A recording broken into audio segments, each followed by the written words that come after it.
Okay, so today we're going to finish 1.8, which is more higher order derivatives, but they relate to distance, velocity, and acceleration.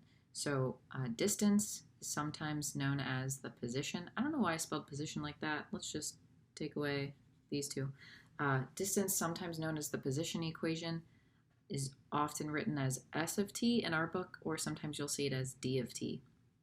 So that is the location of whatever it is. If it's like a ball or a person or something, that's the location of that object, and that'll be a function given to you usually that represents where it is. So for example, if you plug in 5, that would be the location of the object after 5 seconds or 5 minutes or 5 hours or whatever the units are.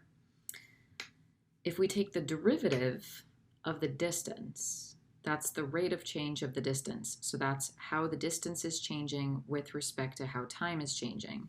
So it's the change in distance over the change in time. That would be velocity. So velocity is the derivative of the distance equation, aka the change in distance over the change in time.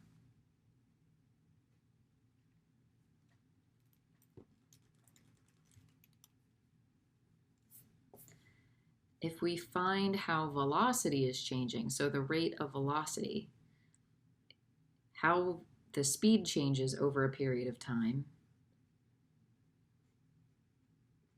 that's acceleration.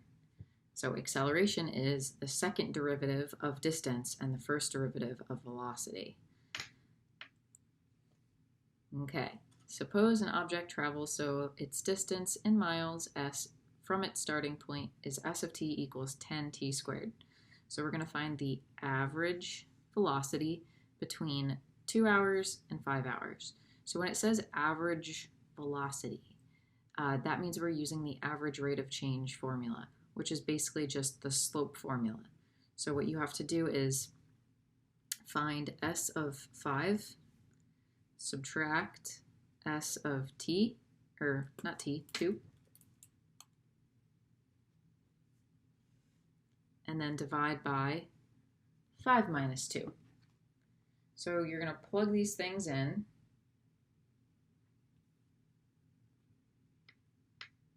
And you'll get 10 times 5 squared minus 10 times 2 squared all over 3. So 5 squared is 25, so that'll be 250. 2 squared is 4, so that's going to be 40 over 3. 250 minus 40 is 210, and so that's 70. So what we found up here, this is the change in distance.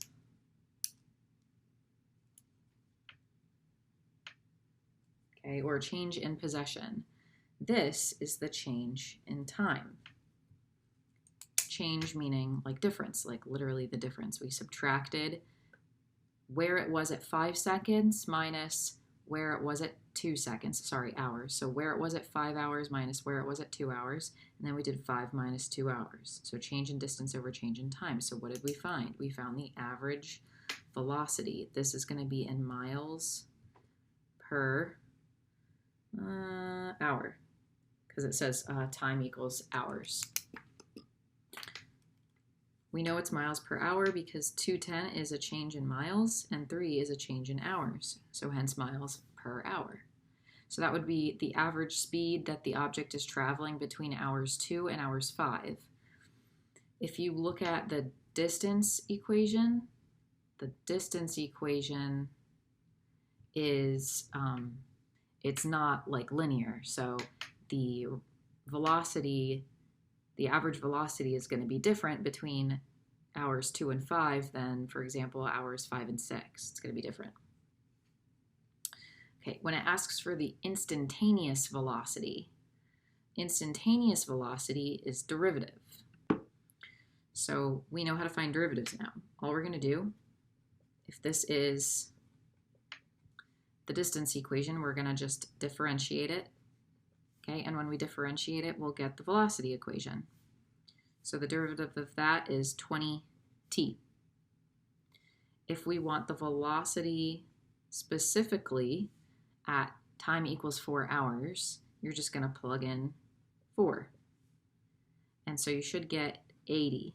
And we want to put units here. So velocity, we said earlier, was in miles per hour. So that's 80 miles per hour. You could also put like MPR because you guys are used to that. Okay, so instantaneous velocity, you find the derivative. If it asks for average velocity, use the average rate of change formula, which is basically just slope. You just take the y's and subtract them, and then you take the x's and subtract them. So you plug in 5, plug in 2, subtract 5 minus 2, do math, and you get your average velocity. So we said earlier that velocity tells us the rate of change of the distance, and then acceleration tells us the rate of change of velocity. So for this question, they give us the distance or position equation, and we're trying to find the velocity equation and the acceleration equation, and then some more stuff. Let's just start with these two. So to find velocity, you're going to find the derivative of s of t. So that's going to be 18t. To find the acceleration equation, you'll find the derivative of velocity, so the derivative of this, or the second derivative of this. So we already found the first derivative. The second derivative would just be 18. So it's constant. So we're accelerating at 18 something per something miles per hour, whatever the units are. And our velocity is going to increase as time increases. Now when we plug in 4, v of 4 is representing the velocity at 4 hours or 4 minutes or 4 seconds, whatever the unit was. So that's going to be 40 and 32, and that's 72. And let's just keep using miles per hour so we stay consistent. The last question. So 72 is representing the speed that the object is traveling when time is 4 hours. If we plug in 4 into our velocity equation, into our acceleration equation is a constant, which means acceleration is always going to be 18, whether time is 4 or 6 or 7 or 8. So this is just going to be 18 miles per hour squared. We know the unit is squared on the bottom because it's miles per hour per hour.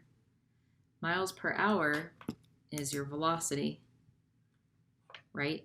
And then we're finding the change in velocity over the change in time. So that's how we get this unit of miles per hour squared, or miles per hour per hour. So you might also see it miles per hour per hour. Or usually it's like feet per second in physics, or feet per second squared. This is kind of obnoxious. I prefer this. Okay.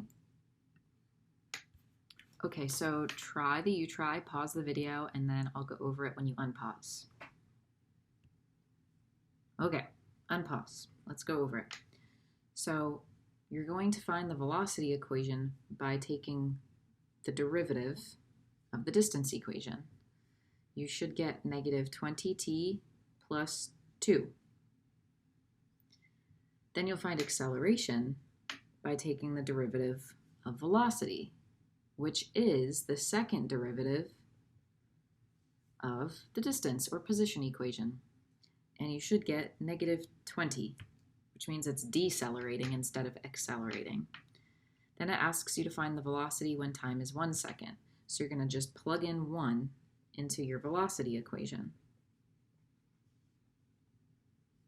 And you get negative 18 meters per second. Then you're going to plug in 1 into your acceleration equation, Well, your acceleration equation is a constant, so you really can't plug it in. It's just always negative 18 meters per second squared.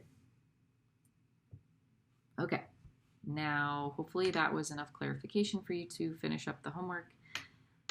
If you have questions, send me an email and I'll do my best to answer them. Okay, bye. Oh yeah, also work on the review sheet. Bye.